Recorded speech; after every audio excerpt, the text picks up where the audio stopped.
Welcome to this edition of Chalk Talk. So fundamentally on a 3-3 offense on the 6-on-5, you've got your strongest shooters up top. It's really important that you don't have a weak shooter at this position. If you have a weak shooter over here, okay, the teams are sort of going to shade over on your stronger players. Let's say your star player's over here, and he's sort of going to get up pressed, and this player might stun a little bit and stay on another player here. But if you've got a weak shooter on this weak side, a good team is going to just sort of let that player shoot the ball. It's the worst angle, and they're going to have some shot blockers down here. Maybe this player will come in and they'll get 2 blocks, and they'll give this player the shot.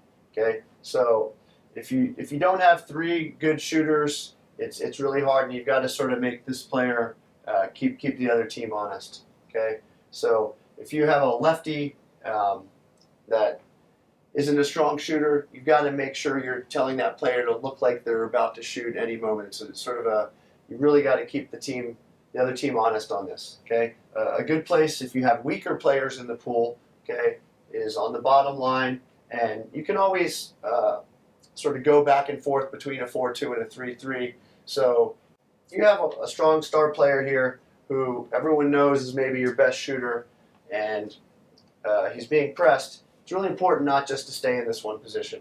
If they're coming over and pressing you, he's got to slide a little bit and see how far this player is willing just to stay with him. Okay, so if I'm going to slide and see how far is this player willing to come out of the play. The further he'll follow, this will give your other players more of an opportunity. So again, all the players have to react to what's going on in the pool. And maybe this is a player who doesn't get as many shots as your star player in the game. This player's got to be ready to move up into the open space, okay, and maybe get to this position.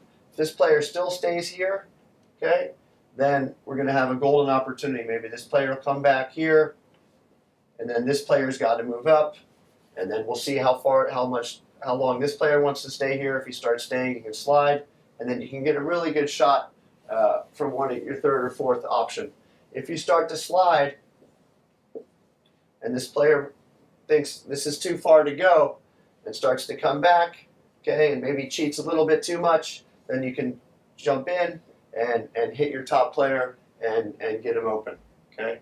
But it's all about attacking, finding the open water, drawing a player with you, attacking the open space. Everyone has to be aware at all times what their role is, and it's got to be clear for them.